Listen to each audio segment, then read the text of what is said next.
자, 교재 234페이지야. 등기 사항입니다. 자, 먼저 큰 목차를 잡아볼까요? 자, 등기 사항이 무엇이냐? 말 바꾸면 등기 대상인데 목차를 크게 세 가지로 잡을 수 있습니다. 먼저 어떠한 물건에 대해서 등기를 할 수 있겠느냐? 자, 물건이 정해지면 뭐가 나오죠? 그 물건에 대한 어떠한 권리가 등기할 수 있겠느냐? 자, 권리가 나오면 권리 변동 시에 등기를 요하느냐 요하지 않느냐. 제가 쉬는 시간에 숙제 내드렸죠. 186조와 187조도 한 번씩 10번씩 써보셨죠. 의미도 다 깨달으셨죠. 자, 교재에서 거기 큰 1번 실체법적 사항, 절차법적 사항은 이따 수업 듣다 보면 해결이 될 거고요. 자, 물건 부동산과 동산이 있는데, 자, 우리가 지금 배우는 게 무슨 법이죠? 무슨 법이라고요? 부동산 등기법. 그러면 무슨 말이 돼요? 부동산은 등기 대상이 되지만 동산은 대상이 아닌데, 다만 주의할 점. 민법에서 물어볼 때하고 여러분들이 헷갈리시면 안 됩니다. 지금 우리가 이렇게 묻거든요. 부동산 등기법상 등기사항인 물건은 부동산이지만, 자, 문제, 이 부동산 등기법이라는 수식어 없이 다음 중 등기할 수 없는 물건 했을 때, 그때는 동산은 등기할 수 있을까요, 없을까요? 동산도 등기할 수 있습니다. 무슨 법이 있냐면 동산 및 채권 담보에 관한 법률이 있습니다. 동산도 대상이 되고, 그 다음에 특히 공장저당법에 따르면 공장 건물과 공장 안에 있는 기계를 묶어서 저당권에 목조할 수 있습니다. 그래서요 하는데 여기는 왜 엑스화됐다고요? 지금 등기법 시간에서는 부동산 등기법상 등기사항인 물건은 뭐만 되고 부동산이고, 동산은 특별법의 문제지 부동산 등기 대상은 아니 된다고요. 자, 그럼 이제 부동산인데, 자, 우리 N쪽에 너무 많이 나와 있지만 민법과 많이 관련되기 때문에, 자, 부동산이 뭐라고 그래요? 토지 및 그 정착물을 부동산이죠. 그러면 토지는 당연히 독립한 부동산으로서 등기 대상이 되죠. 자, 토지의 법률적 단위를 뭐라 불러요? 필지별로 등기가 되는 거죠. 자, 우리나라는 필지에 대해서 주된 용도에 따라 지목 설정하는데, 우리나라 지목이 몇 개로 설정하고 있죠? 28가지겠죠. 자, 28가지 지목 한번 읊어보십시오. 그렇죠. 무리한 요구죠. 기억나는 거 몇 가지만. 가수원, 사적지 있었습니까? 하천, 종교용지, 공장용지 해서 이렇게 28가지 지목이 전부 다 등기 대상입니다. 자, 우리 교재에서는 지금, 자, 아래쪽 큰 2번에 동그라미 1번에 그런 말 나와 있는데, 일단 토지는 별 문제 없습니다. 하천은 좀 문제될 수 있지만, 하천은, 자, 오른쪽 페이지 표를 보시면, 자, 오른쪽에서 핵심 다지역에서 등기할 수 있는 물건에서 첫 번째 하천법상 하천, 국가하천과 지방하천 포함되어 있죠. 하천도 등기 대상이 아니다. 2008년 하천법이 개정되기 전에는 하천이, 국가하천은 등기 대상이 아니었습니다. 지금은 하천도 등기 대상이 되기 때문에 이번에는 28가지는 전부 다 등기할 수 있다라는 것까지만 잡아두시고요. 하천은 좀 문제가 있거든요. 그건 다음에 하시고요. 자, 이제 그 정착물입니다. 그러면 그 정착물도 부동산인데, 자, 이게 지금 14번 한 필지가 있다면 이 토지는 당연히 뭐하죠? 등기 대상이 되는데, 여기에 이렇게 나무 한 그루가 있다. 저 나무는 동산일까요, 부동산일까요? 답은 칠판에 있습니다. 토지만 부동산이 아니라 토지에, 여기 그가 누구를 가리켜요? 토지잖아요. 토지의 정착물도 부동산이다. 그럼 이 나무도 뭐가 돼요? 부동산인데, 문제는 이 나무는 누구 거예요? 그렇죠. 얘는 토지 일부니까 독립성이 없으니까 따로 등기 대상이 안 되는 거죠. 물론 임목에 관한 법률에 따라 임목 등기를 한다 할지 특별법에서 명인 방법을 갖추면 독립한 물건이 되지만, 그 정착물은 원칙적으로는 토지에 부합되어 버리잖아요. 그래서 따로 등기 대상이 되지 않는다. 이렇게 가야 됩니다. 원칙은. 그런데 예외가 있거든요. 자, 이 토지에서요. 자, 얘는 건물일까요, 아닐까요? 얘는 건물이 아닙니다. 얘는 건물처럼 만든 신형 비행기입니다. 왜? 건물이 되려면 토지에 정착이 돼야 됩니다. 자, 이 땅은 갑의 것입니다. 이 건물이 누구 거예요? 자, 이거부터요. 이 토지가 갑의 것인데 갑의 땅에 나무 한 그루 있다. 이 나무는 독립한 부동산이라 토지의 일부가 되니까 그냥 누구 거예요? 갑의 것이니까 따로 나무는 등기둘 필요 없거든요. 자, 이 건물도 토지의 정착물이잖아요. 자, 그럼 이 건물은 누구 거예요? 갑 거. 일 가능성도 있지만 우리는 이런 거죠. 이건 건물 주인 거. 그러니까 여기서 갑의 것일 수도 있지만 건물 주인이 다를 수도 있잖아요. 자, 무슨 말이냐? 자, 민법으로 표현한다면 이 건물은 토지에 부합하지 않고 토지와는 별개의 부동산이라고 봅니다. 그러니까 우리나라는 정착물 중에서 뭐에 대해서는 건물은 독립한 물건으로 따로 건물 등기를 둬야 됩니다. 그러면 건물을 제한 나머지 기타 정착물들 나무라 할지 교량, 터널은 등기 대상이 안 되지만 정착물에서 뭐에 한해서는 건물에 한해서는 뭐로 본다? 독립한 물건으로 본다. 땅은 땅 주인 것이고 건물은 누구 거예요? 건물 주인 거. 비록 이 건물이 갑의 것이라고 쳐도 갑은 몇 개의 물건을 두 개 물건하는 거죠. 그러면 건물 등기를 따로 둬야 되잖아요. 자, 그런데 여기서 이제 우리 책에는 쏙 빠졌는데 여백에 다 써놓으십시오. 건물이라고 하려면 세 가지 요소를 갖춰야 됩니다. 우리 책 날개 여백 많지 않아요. 지붕과 벽이 있어야 됩니다. 그 다음에 토지에 정착이 돼 있어야 되고 그 다음에 일정한 용도성이 있어야 됩니다. 그러니까 이 세 가지를 갖추었을 때 뭐가 돼요? 건물이 됩니다. 그러면 이 세 가지 중에 하나라도 빠지면 건물이라고 할 수 없다. 자, 예를 들어서요. 자, 좀 어려운 말이지만 오른쪽 페이지야. 235표 위에 있는 표에서 뭐 하나만 잡냐면요. 등기할 수 없는 물건에서 밑에서 세 번째 주유소 캐노피. 자, 주유소 캐노피가 뭐죠? 기둥은 세워지고 지붕은 있지만 뭐가 있어요? 벽이 없잖아요. 그럼 이 주유소 캐노피는 건물이라고 할 수 있느냐? 뭐가 없으므로? 벽이 없으므로 건물이라고 할 수 없다고요. 왜냐하면 지붕이 있어서 하늘과 구별이 돼야 되고 자, 이건 지금 기둥이죠. 벽이 있어야 옆에가 공간적으로 구별되는데 벽이 없으면 건물이라고 할 수 없다. 그래서 주유소 캐노피는 따로 독립한 등기 대상이 되지 않는 거죠. 그런데 그 밑에요. 그 밑에 옆에 주유소 캐노피 옆에 왼쪽에 등기할 수 있는 물건에서 마지막에 찍힌 거 개방형 축사에다 동그라미 하시고요. 자, 시골에 가면 축사를 짓는데 자, 거기도 지붕은 이렇게 만들어 두고 기둥은 있지만 만약 여기다 벽을 만들면 소들 전부 다 질식사하죠. 그래서 뭐가 없어요? 벽이 없죠. 자, 이 축사도 건물이라고 할 수 없어야 되잖아요. 뭐가 없으므로? 벽이 없으므로. 그런데 자, 이 축사를 하나 짓는데도 5천만 원 1억 들어가고 농민들이 무슨 돈이 있겠어요? 대출로 짓게 되는데 자, 문제는 농협에서 담보 설정을 해야 되는데 벽이 없다 보니까 축사를 등기를 안 해줬거든요. 그럼 어떻게 되죠? 대출을 못 받잖아요. 그래서 개방형 축사에 관한 특례법을 만들었습니다. 그래서 개방형 축사는 뭐가 없지만 벽이 없지만 특례법에 따라서 등기를 인정해 준 겁니다. 자, 우리 책이 그런 설명이 쭉 빠졌는데 자, 여기서 뭐 잡으라면 건물은 세 가지를 다 갖춰야 되고 벽이 없어도 뭐가 아니다. 건물이 아니다. 주유소 캐노피는 건물이 아니고 등기성이 안 되지만 개방형 축사는 특례법에 따라 뭐 없어도 벽이 없어도 특별히 등기를 인정해 준다고요. 나머지 정착이 안 됐거나 용도성이 없거나 지붕이 없어도 건물이 아닌데 이번에는 이것만 잡아놓고 하시라고요. 건물이라고 할 수 있느냐 없느냐 세 가지를 갖춰야 된다는 거예요. 자, 그 다음에 동그라미 3번은 별표만 쳐두시고 이건 다음에 강론 쪽에서 한번 보기라고요. 자, 4번은 아까 설명한 건데 밑줄만 쳐놓으십시오. 구조상 공용 부분은 등기 대상이 아니지만 규약상 공용 부분 등기 대상은 되는데 뭐만 둔다? 표지 없는데. 자, 이번에는 이렇게 물건이 이런 정도로만 기준 잡으시고요. 오른쪽에서 권리.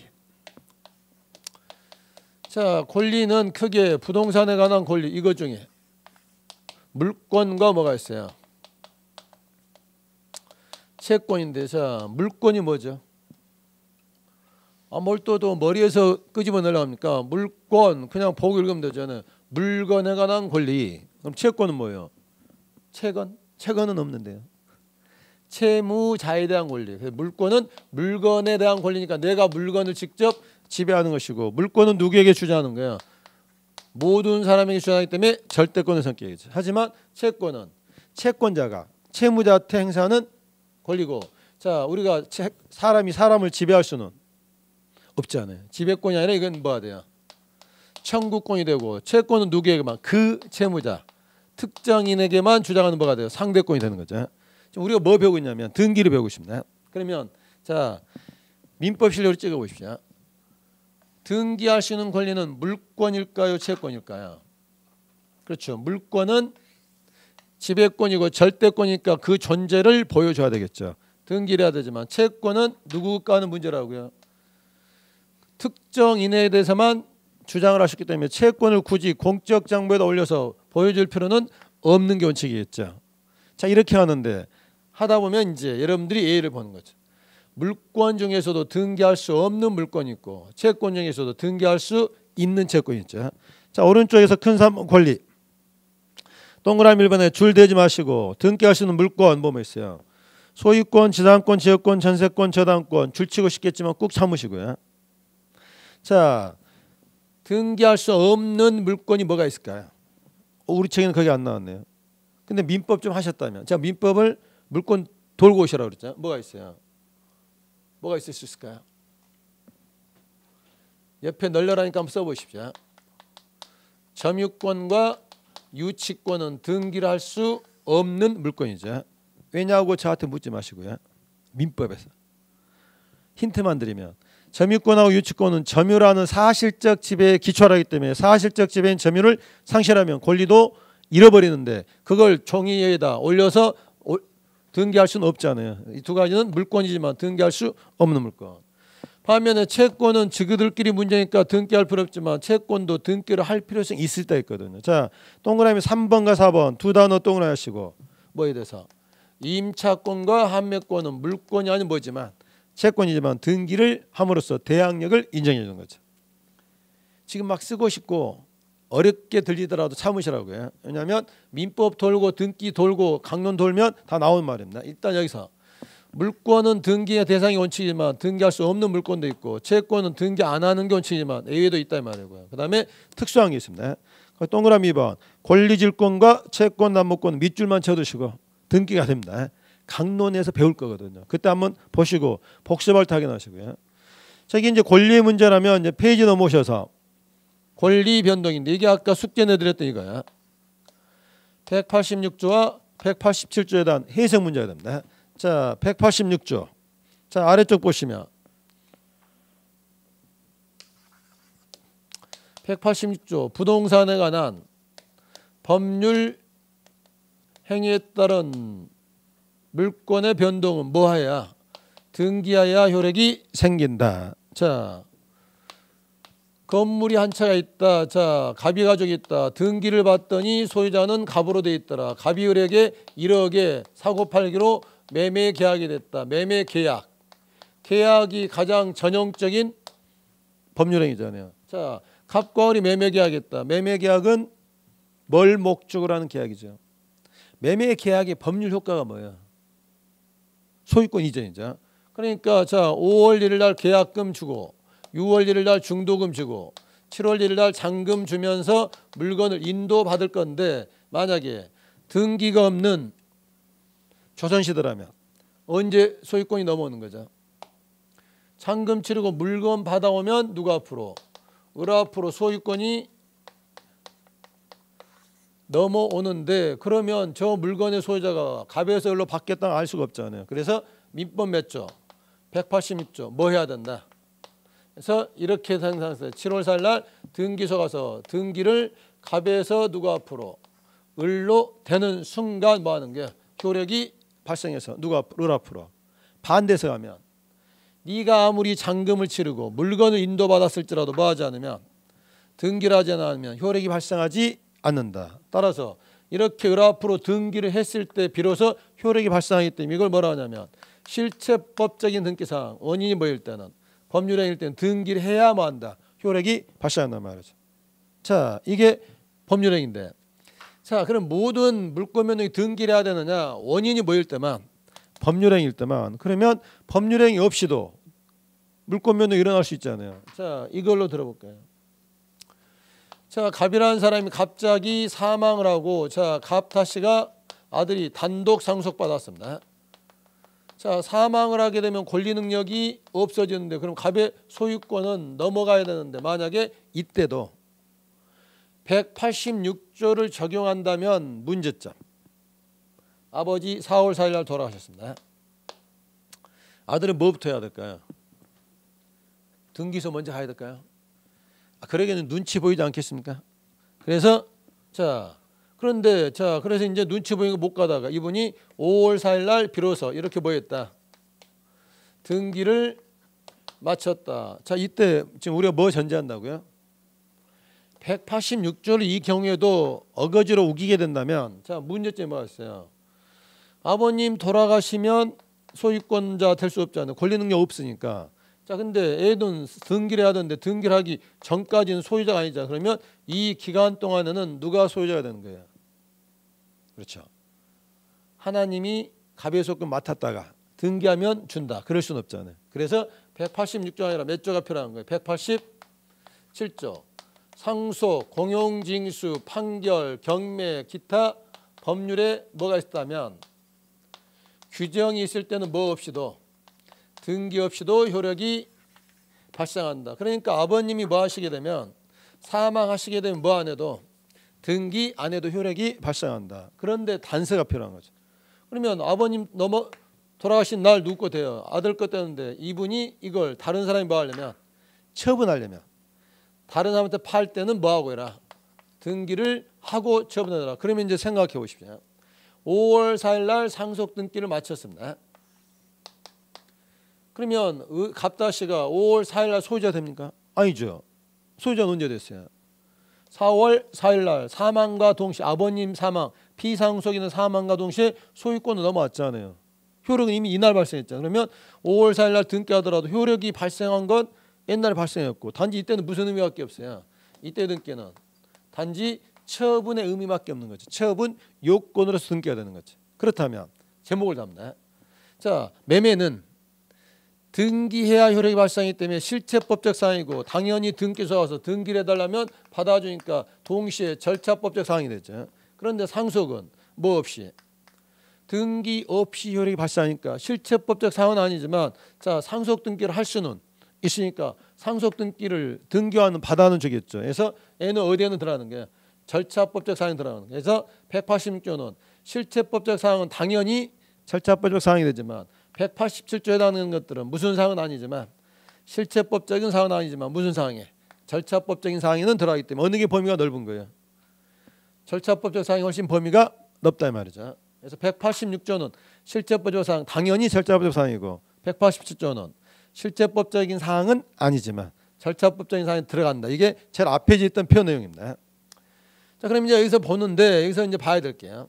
그러면 상속은 등기 안 해도 넘어오지만 언제 넘어오는 날짜겠잖아요. 아까 매매는 언제 넘어왔죠? 등기 한때 넘어왔잖아요. 얘네들도 등기 안 해도 넘어는 오겠지만 언제 넘어오는 날짜 정도는 잡아줘야 되겠죠. 자, 거기 하나씩 찾아가겠습니다. 자, 오른쪽 하셔서 박스 안에요. 자, A번 상속 언제? 피상속인이 사망한 때. 자, B번 공용징수 언제? 수용 개시일. 그러니까 두 번째가 수용이잖아요. 자, 이게 갑의 토지가 여기 LH 뭐가 됐다. 수용이 되면 수용은 법률 규정에 따른 강제 취득이니까 LH 앞으로 뭐 안 해도 등기 안 해도 넘어오지만 처분하려면 한 번은 등기를 하라 이 말입니다. 그런데 언제 넘어오느냐? 이거 수용을 할 때 수용해서 미리 정했겠죠. 몇 년 몇 월 며칠자로 수용된다. 그 수용 개시일에다 밑줄 안 하시면 되고. 자, C번 판결에다 별표 크게 하시고요. 판결이 떨어지면 등기 없이 넘어오는 이때 말하는 판결은 형성 판결에다만 별표를 크게 하시고요. 거기 뭐 판결은 이행 판결, 확인 판결이 있지만 여기서 말하는 건 무슨 판결만? 형성 판결만 들어가는데 자, 이 부분은 다음 주에 단독 신청할 때 판결할 때 판결 세 가지를 그때 구별하기라고. 일단 여기서 무슨 판결이다? 형성 판결에다만 잡아두시고요. 자, 네 번째 경매. 자, 이 부동산이 뭐로 넘어왔다? 경매에 넘어와서 여기서 K라는 사람이 낙찰받았다. 언제 K 거 되는 거죠? 이 사람 앞으로 등기를 안 해도 K가 법원에다 뭐하면 매각대금을 안 납하면 뭐 없이 등기 없이 물론 법원에다 돈을 안 납하면 법원이 K 앞으로 등기를 한 번은 촉탁해 줍니다. 이때 등기 된 때가 아니라 돈을 뭐한 때 매각대금을 완납한 때야. 자, 그런데 이제 이 네 가지는 대표 선서고 기타 법률 규정인데 기타 법률 규정이 아래 보니까 몇 개 있어요. 그걸 또 언제 다 셉니까? 여러 가지가 있습니다. 민법에서 늘 물어보고 등기에서도 묻는데 주로 민법에서 많이 묻게 됩니다. 자, 그러면 왜 등기 없이도 되는지 몇 가지만 보겠습니다. 자, 알파벳 2번에서요. 첫 번째 신축 건물의 소유권 취득, 두 번째 공유시면 매립지단 소유권 취득 묶으신 다음에 제목을 한번 달아보십시오. 그렇죠. 원시 취득이야. 자, 원시 취득. 건물을 신축한다. 바다를 매립한다. 이건 지금 법률행위가 아니라 사실행위잖아요. 그러니까 얘네들은 건물이 완성되는 순간 뭐 없이 등기 없이 바다가 땅이 되는 순간 원시취득 뭐 없이 등기 없이 원시취득 하잖아요. 다만 처분하려면 등기라는 이때 등기는 무슨 등기가 되겠어요? 그렇죠. 미등기 부동산에서 최초라는 게 바로 뭐가 돼요? 보조등기니까. 자, 매립공사 준공된 때는 4월 1일이고 보조등기 한 때는 4월 7일이다. 갑은 언제 소유권 취득한다? 아니죠. 4월 7일 아니야. 4월 1일 날. 다만 이때 등기는 처분 요건의 의미로서 등기가 되잖아요. 그래서 원시취득이기 때문에 등기 안 해도 되지만 처분하기 위해서 등기할 수는 있다 이 말이죠. 자, 그 다음에 또 하나 물어볼까 말까 망설여지는데, 자, 네 번째 찌가 있는 거. 채권행위가 실효되거나 물권행위에 실효된 때 거기다 별표 크게 하시고요. 다른 거 안 하고 그거 한번 봐볼까요? 자, 갑에서 을 앞으로 이렇게 매매 계약을 체결하고 소유권이 을 앞으로 넘어가서 이렇게 을 앞으로 보여줬어요. 등기를 해줬죠. 자, 민법 시간에 물권행위 유인성, 무인성, 독자성 배우셨습니까? 자, 이걸 지금 처음 들으신 분들은 제가 아까도 이야기했습니다. 멈추시고 물권법 할 때까지 민법책을 먼저 보시거나 물권법 강의를 듣고 오시라고요. 자, 갑이 을에게 소유권을 왜 넘겨줬어요? 매매 계약이 있었으니까. 얘가 원인행위고 얘가 이행행위 또는 결과죠. 그리고 이제 공시하기에서 뭐 했어요? 등기를 해줬죠. 자, 순서를 잘 따라합시다. 매매 계약이 무효, 취소, 해제가 됐습니다. 그러면 을한테 넘겨줬던 이 소유권 이전은 영향을 받을까요, 안 받을까요? 자, 물권행위, 유인성, 무인성. 저희들이 법대 다닐 때요. 자, 1학년 2학기 민청하고 2학년 1학기 들어가면 물권법 하는데 물권법에서 아마 중간고사 끝나고 3월에 개강하면요.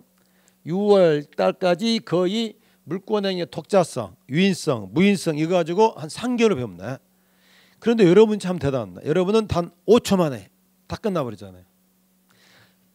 왜냐하면 저희들이 할 때는 이제 2차가 이제 사법시험 같은 경우 논문식이기 때문에 다 논거를 써야 되지만 여러분은 읽을 수만 있으면 됩니다. 자, 가볍게 해볼까요?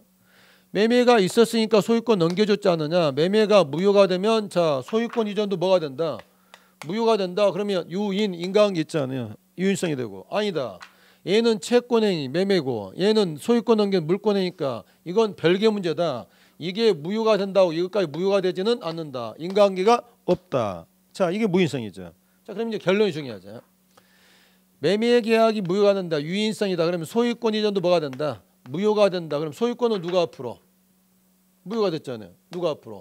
갑 앞으로 당연히 돌아가는 거죠. 뭐 안 해도 이 등기를 말소 등기하지 않아도.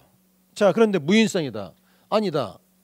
매매 계약이 있고 소유권 넘기고 등기를 했는데 매매 계약이 무효되더라도 비록 원인행위지만 얘가 무효되더라도 인과관계가 없다. 그럼 소유권 이전은 누구 걸로? 을 것이다. 그러면 등기도 을 앞으로 을의 등기는 유효다 무효다? 무효다. 그런데 원인행위가 사라졌으니까 너는 부당이들 하고 있다. 그러니까 이때는 을의 등기를 봐야 돼요. 말소 등기를 해야 돌아온다. 그럼 몇 조가 되는 거죠? 186조가 되는 거죠. 어려웠습니까? 자, 이거 지금 3단계로 가보십시오.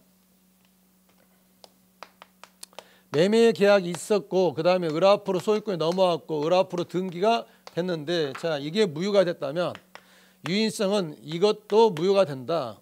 등기가 지금 돼 있어야죠. 그러니까 당연히 누가 앞으로 이게 무효니까 갑 것이다. 그럼 이 등기는 무효 등기잖아요. 하지만 187조 말소등기 하나 되고 다만 처분하기 위해서 한번 뭐 하면 돼요? 말소등기 할 뿐이죠. 그런데 무인성을 취한단 말은 아니다. 이게 무효가 되더라도 이 소유권 이전에 영향을 받지 않으니까 여전히 누구 것이다. 을 것인데 을은 원인이 없는 상태다. 부당이득. 원인 없이 지금 이득을 얻고 있잖아요. 그래서 이때 갑은 찾아가려면 그때는 뭐 해야 된다. 말소등기를 해서 이렇게 해야 소유권은 복귀가 된다는 말이죠. 자, 우리 판례는 뭘 취할까요? 그렇죠. 중요한 건 판례죠. 우리 판례는 유인성이기 때문에 원인행위가 무효되면 소유권 이전도 무효가 된다. 따라서 뭐 안 해도 말소등기 없이도 소유권은 당연 복귀가 된다. 따라서 이 등기를 뭐라고 표현하냐면 자 실제는 누구 건데 갑 건데 등기는 을 앞으로 이런 등기가 바로 뭐가 돼요? 무효 등기인데 이제 이런 말 많이 나옵니다. 실체관계와 부합하지 않는 등기. 이미 누구 건데 갑 건데 등기는 을 앞으로 실체관계와 부합하지 않는 무효 등기. 이거 한 번은 봐야 돼요. 말소등기를 할 뿐이지 180조 이건 단서 처분 의미지 말소등기 해야 돌아오는 것은 아니다고요. 쉽진 않죠. 민법 한 바퀴 더 도시고 다음번에 또 다른 방면 한번 설명하자. 일단 여기서는 읽어보십시오. 채권행위가 실효되거나 물권행위가 실효된 때 자 소유권은 써보십시오. 뭐 없이 말소등기 없이 당연 복귀된다. 몇 조? 187조가 된다고요. 자, 그 다음에 나머지는 또 그때 필요할 때 다음번에 보기로 하고요. 자, 이렇게 가는데 자 하나 얘기했습니다. 자, 민법 시간에 취득시효라고 배우셨습니까? 이게 지금 갑의 부동산인데 자 K라는 사람이 자기 건 줄 알고 20년간이나 점유를 했습니다. 자, 그러면 K가 20년 동안 점유하게 되면 동네 사람들도 뭐라고 느꼈을까요? 아, 누구 거구나. K 거구나. 자, 그래서 20년 기간이 완성되면 우리 민법이 자 점유의 취득시효 20년이라는 시간의 효과로 이 K에게 뭘 주는 거예요? 소유권 제도를 인정해 줍니다. 자, 이런 말 했더니 지금 처음 들으신 분들 아니 그러면 내가 지금 시골에 집을 갖고 있는데 내가 서울에 이사 왔다. K한테 빌려주겠는데 20년 되면 K 거 돼버리는 거냐? 그거 아니죠. 자, 민법 다 한 바퀴 물권법 돌았죠. 여기에 무슨 점이에요? 자주 점유해야 되죠. 자주 점유란 말이 무슨 말이죠? 했더니 어떤 분이 자주 점유. 이게 스스로 자짜잖아요. 자기 건 줄 알고. 그럼 무슨 생각으로? 소유의 의사로. 자기 건 줄 알고 20년간 점유했다면 법이 취득시 인정이기 때문에 얘는 법률 행위입니까? 법률 규정입니까? 그렇죠. 법률 규정에 따라 되는 거죠. 그러면 법률 규정이면 시효기간 완성되면 뭐 없이 등기 없이 돼야 되는데 우리 민법 240조 예외인자입니다. 아니다. 얘는 플러스 뭐 해야 된다. 등기를 해야만 소유권을 인정해 줍니다. 이때는 시효기간 완성되더라도 뭐까지 해야 등기를 해야 되는데 그러면 원래 취득시효는 여기 있어야 되죠. 똑같이. 그런데 취득시효 여기 들어간 거죠.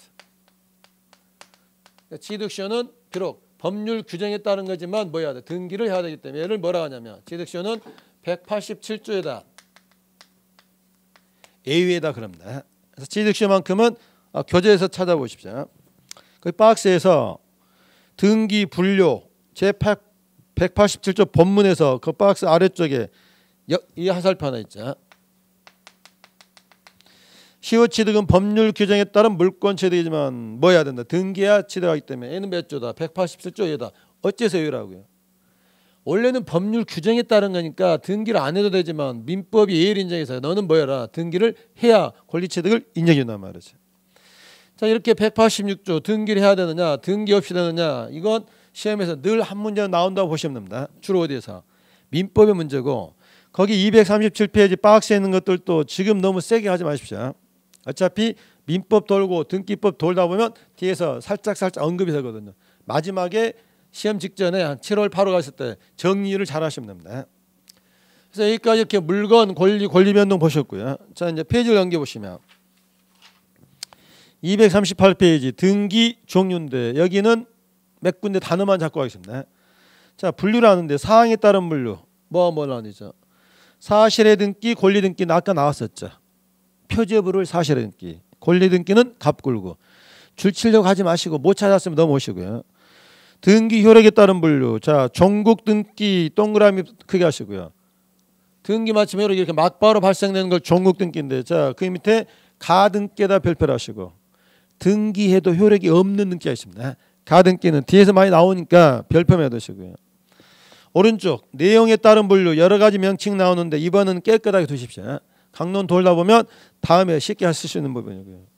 페이지 넘어가서 형식에 따른 분류 주등기와 부기등기인데 자 거기 부기등기라면 별표 크게 하시고 부기등기도 제가 강의하면서 중간중간에 부기등기가 여러 번 나옵니다. 나중에 잘 모으시면 되기 때문에 형식에 따라서는 주등기 다른 말로 뭐라고 되겠죠.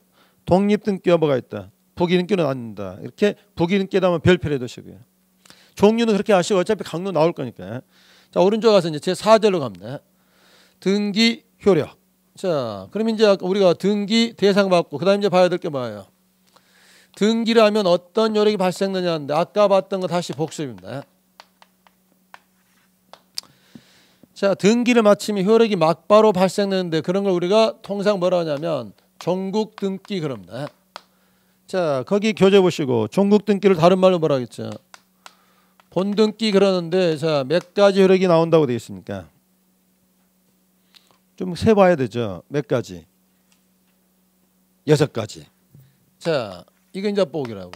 근데 등기에도 효력이 발생하지 않는 등기를 AB 등기 또는 뭐라고 했어요? 가등기이기 때문에 이런 6가지 효력이 없는 등기가 뭐가 되는 거죠? 가등기가 되는 거죠.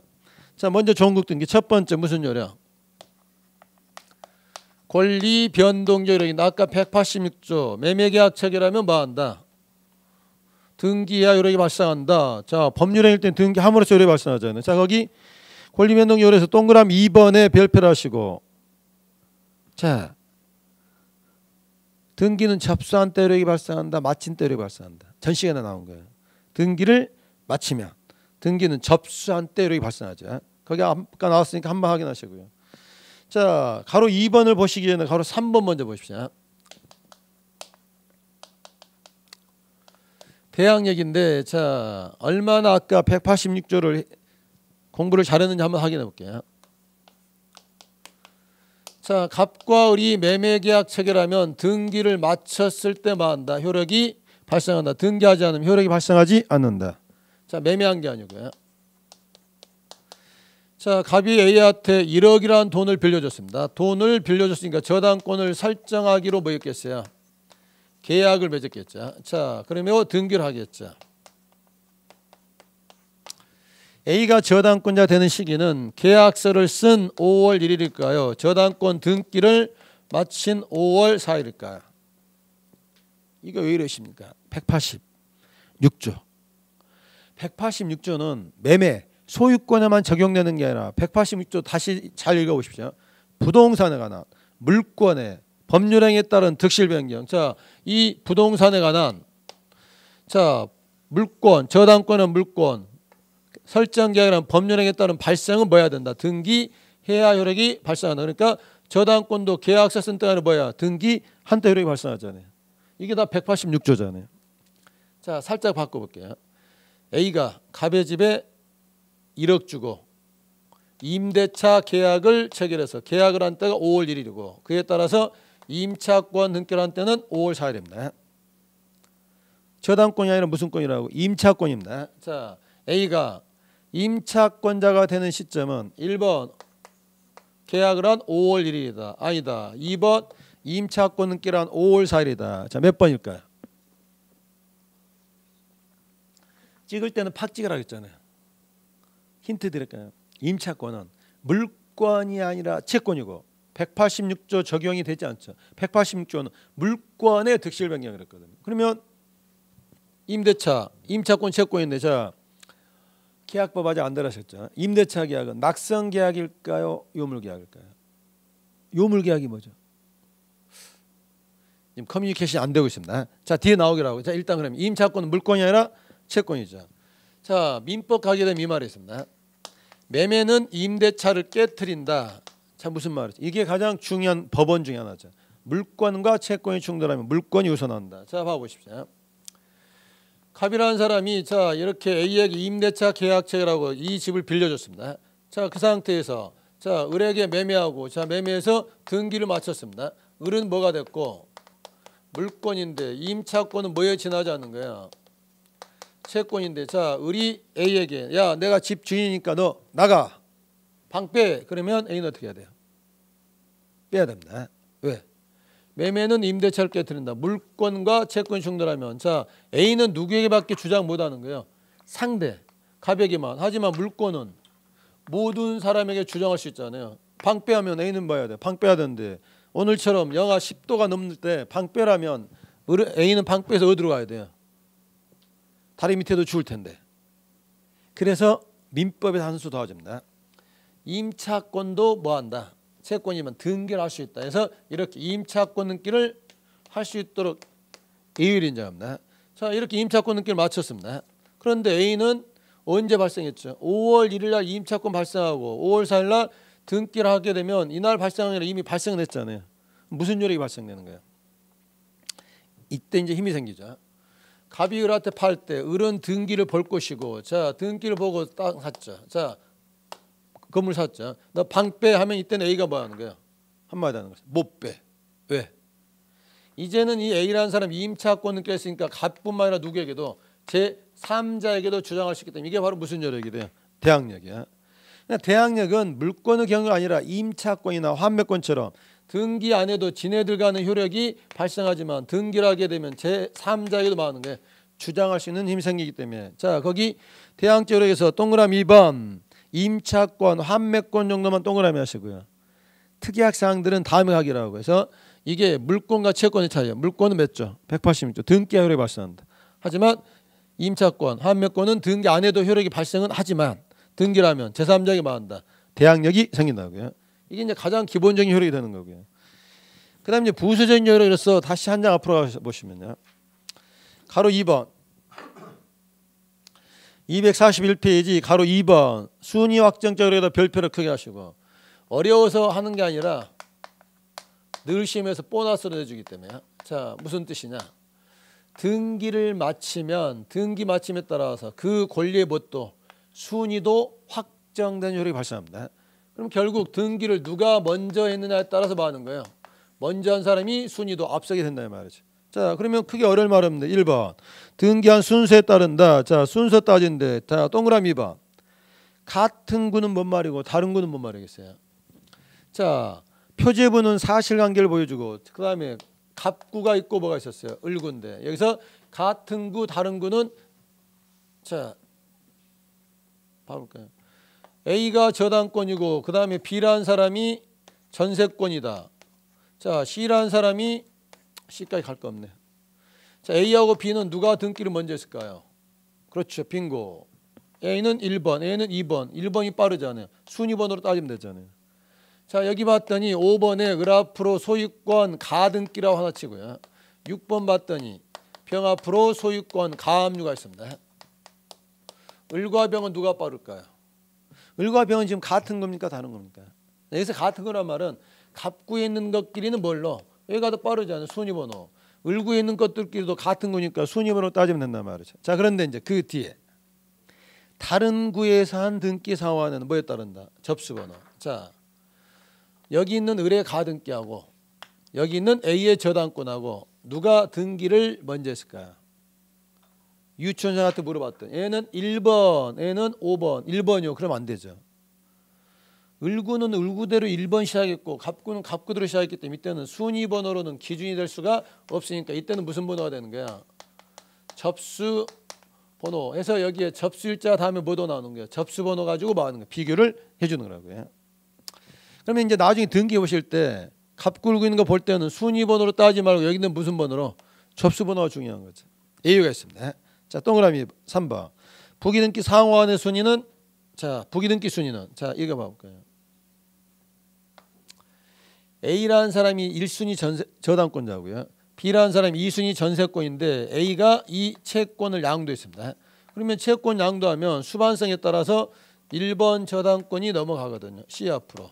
자 떠나가는 A 이름은 지워줍니다. 주말하고요. 주말이 무슨 말이냐면 붉을 주 지울 말 빨간색으로 지웁니다. 자 여기다 번호를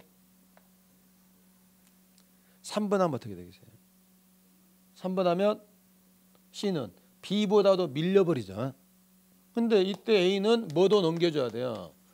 저당권만 넘겨줄 게 아니라 순위도 넘겨줘야 되잖아요. 그러면 순위를 넘겨받을 수 있는 방법을 여러분이 연구해 보십시오. 얘는 1번, 2번. 몇 번? 자, 그러면 얘는 순위가 몇 순위가 되는 거죠? 1순위, 얘는 2순위. 등기는 늦게 했지만 얘가 더 빠르게 되잖아요. 그래서 3번. 부기등기 순위는 무슨 순위에 따른다? 주등기 순위에 따른단 말이죠. 자, 그런데 다만에다 세모하시고 무슨 말이 나올까요? 이럴 수도 있습니다. 하나의 주등기 밑에 여러 개의 부기등기가 나올 수도 있거든요. 그럼 이때 1-1번과 1-2번은 누가 빠를까요? 그렇죠. 누가? 1-1이 빠른 거죠. 같은 주등기 여러 개의 부기등기가 있으면 그 순서 얘는 1번, 얘는 2번 누가 빠른 거예요? 얘가 빠르단 말이죠. 자, 3번도 자주 써먹는 지문이고요.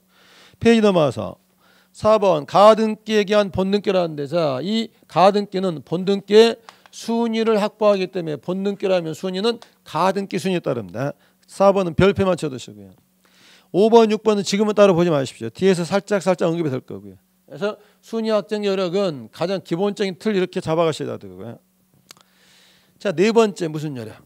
추정적 여력인데, 자, 살짝 이제 어려운 말들이 나옵니다. 추정적 여력. 자, 다시 이걸로. 자, 어느 날 등기를 떼봤더니 갑구에 순위번호 5번 소유권 이전, 원인은 매매, 등기는 소유자 을. 자, 을겨봤더니 A가 저당권, B담보 채권액은 1억 돼 있더라. 자, 이렇게 등기가 되어 있죠. 자, 이 땅의 진짜 소유자는 누구일까요? 그렇죠. 을 앞으로 등기가 되어 있으니까 뭐 하는 거죠? 을 앞으로 등기가 됐으니까 을 것이겠지라고 뭐 하는 거예요? 추정을 해주는 거예요. 추정한단 말은 일은 그렇게 본단 말이죠. 자, 그러면 자, 이렇게 추정되는데 추정이 어떤 의미가 있느냐? 어느 날 병이 찾아와서요. 제3자가 찾아와서요. 이거 내 것이다. 등기는 누가 앞으로 했는데? 을 앞으로 했는데. 그러면 이때 둘이 싸우겠죠. 어디서 싸울까요? 어디 뚝방길에서 싸울까요? 소송하겠죠. 그런데 원래 소송을 하게 되면요, 자기 거라고 주장한 사람은 자기 거라는 증거를 대야 되는데, 자, 을이라는 사람이 이미 등기가 됐으면 을을 권리자로 뭐 하겠죠. 추정을 받으니까 을은 증거를 댈 필요가 없고 누가 증거를 대야 돼? 이 추정을 깨려는 이 사람이 봐야 되는 거야. 을이 무권리자라다. 저 등기는 무효라는 것을 누가? 병이 입증해야 됩니다.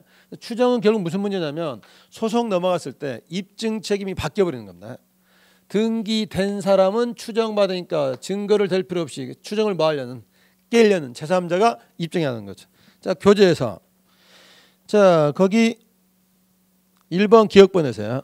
세 번째 줄을 진실성을 부인하려는 자가 그에 대한 주장 입증 책임을 진다. 말이 어려우시면 자, 뭐 한다고요? 등기된 사람은 입증할 필요 없고 뭐 하는 사람? 깨려는 사람이 입증하라 이 말이죠. 자, 그럼 이제 뭐에 대한 추정이 되느냐? 권리가 추정되는데 여기서 이것도 추정됩니다. 이 매매 계약이 있었을까요, 없었을까요? 이게 지금 뭐죠? 등기 원인. 있었을까요, 없었을까요? 보셨어요? 마치 본 것처럼 이야기하시네. 하지만 뭐 하는 거죠? 등기 원인이 없었다면 이 등기도 안 나왔을 것이다. 따라서 등기가 됐으면 이 등기 원인도 있었을 것으로 추정된다. 어떤 역할을 하냐면 갑과 을 간에 매매가 있었는지 다툼을 합니다. 자, 갑은 뭐라고 주장하냐면 매매 계약이 무효다, 내 것이다. 을은 헛소리 마라, 매매 계약이 유효다, 내 거라고 서로 주장하는데, 자, 누가 입증을 할 것이냐? 눈치채셨죠? 뭐도 추정된다고요? 등기 원인, 매매가 있었다는 것도 추정되니까 을이 매매가 있었다는 걸 입증할 필요 없잖아요. 누가? 매매 계약이 무효라고 주장하고 싶은 누가? 갑이 입증을 해야 되잖아요. 자, 교재에서 어디다 동그라미 하시냐면요, 242페이지 밑에서 5번째 디귿번에 바로 밑에 등기 원인에다 동그라미 하시고요. 등기 원인도 추정됩니다. 자, 또 하나, 이거 매매할 때요, 이게 토지거래 허가제가 있습니다. 그럼 토지거래 허가제가 있다면 이때 토지거래 허가를 받았을까요, 안 받았을까요? 보셨어요? 그런데 허가를 받지 않았다면 등기를 안 해줬겠죠. 그런데 이렇게 등기가 나왔다면 이 절차도 뭐였다? 적법했으니까 나왔을 거라고 추정되잖아요. 물론 실제로 허가를 안 받을 수도 있죠. 그러면 허가를 안 받았다는 것은 이걸 깨려는 사람이 입증해야 되잖아요. 또 하나, 저 등기를 할 때, 자, 을 앞으로 등기가 넘어갈 때요, 대리인이 왔습니다. 그럼 이때 이 사람은 유권 대리했을까요, 무권 대리했을까요? 요 정도는 소통이 돼야 되죠. 대리권이 있었을까요? 없는 대리권이 있을까요? 보셨어요?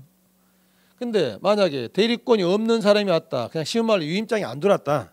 그러면 등기를 절차를 안 해줬겠죠. 이 등기가 나왔단 말은 절차도 적법했을 것이다. 대리권의 존재도 많은 거 추정이 되잖아요. 자, 그러면 어디에 동그라미 하나 하시냐면 242페이지 자 밑에서 한 9번째 줄 니은번 등기 절차에다 동그라미 하시고요. 뒷말은 다 설명입니다. 자, 그럼 목차를 잘 잡아보십시오. 뭐 잡냐면 권리도 추정이 되고 원인도 추정이 되고 뭐도 추정된다. 절차까지 다 추정이 됩니다. 세 가지가 추정된다. 자, 근데 우리 책보다 민법책 보시면 추정력이 좀 더 깔끔하게 정리되어 있습니다. 복습하실 때는 등기법 보지 마시고 민법책 한번 보시고요. 자, 오른쪽에 뭐 추정력의 번복이나 특수한 등기는 지금 어려우니까 다음에 하고 자 동그라미 5번만 하나 봐보십시오. 동그라미 5번 점유 추정력과의 관계 거기다 별표를 하시고요. 자, 민법 200조인데 자 상황을 바꿔볼게요. 등기를 받더니 을 앞으로 되는데 이 부동산을 갑이 점유하고 있는데 민법 200조에 따르면요. 어떤 물건을 점유하는 자는 도둑질해서 점유한 게 아니고 적법한 권리자가 있을 권리가 있는 걸로 보는 거죠. 추정이 됩니다. 그런데 등기가 됐으면 권리자로 추정된다고 되는 우리 민법의 등기법의 명문에 규정이 없습니다. 판례가 등기됐으면 권리자의 개연성이 높으니까 개연성에 따라서 뭐 하는 거예요? 등기 추정을 인정해 줍니다. 자, 근데 민법 200조에는 어떤 물건을 점유한 자는 적법한 권리자로 추정된다고 조문이 있거든요. 자, 둘이 시비가 붙었습니다. 갑은 뭐라고 추정하겠어요? 200조가 있으니까 내 걸로 추정된다. 내가 소유다. 자, 을은 뭐라고 추정했어요? 아니다. 을 앞으로 내 앞으로 등기됐으면 내 거라고 추정된다. 그러면 이때 누굴 걸로? 을 걸로. 그러면 두 개의 추정력이 충돌하는데 갑이 주장하기를 나는 조문이 있지만 너는 조문이 없으니까 내가 우선한다 라고 말하면 여러분이 을이라면 뭐라고 한마디 해주겠어요? 그렇죠, 한마디 하죠. 너는 물권법에 기초가 안 잡혔구나. 자, 우리가 공시 방법을 배우지 않느냐. 근데 우리가 무슨 공시? 부동산에 관한 공시인데 자, 부동산 공시 제도는 등기 제도냐 점유 제도냐? 점유는 동산의 공시 방법이지 부동산의 공시 방법이 아니잖아. 그러니까 비록 조문이 없을지라도 여기서 등기된 부동산에서 뭐가 적용돼야지? 등기 추정력이 적용되고 민법 200조에는 부동산에서는 적용되지 않는 거죠. 결론 누구 걸로 추정된다? 을 걸로. 둘이 붙으면 누가 입증해야 돼요? 갑이 입증해야 되는 거죠. 자, 그래서 그 200조는 관련 좀 어려운 말이지만 200조는 어디에는 적용되지 않는다고요. 왜?